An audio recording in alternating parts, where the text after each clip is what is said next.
Hello and welcome back to my channel. Today let's just talk about the simple trick inside AutoCAD. How can you design door symbols in 2D floor plan, right? Let's get right into it. Before starting the video, if you are new on my channel, so make sure to subscribe to the channel to be part of the conversation. Thank you.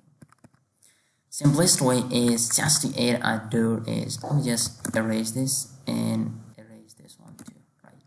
So probably the door will close in this way to this wall, right?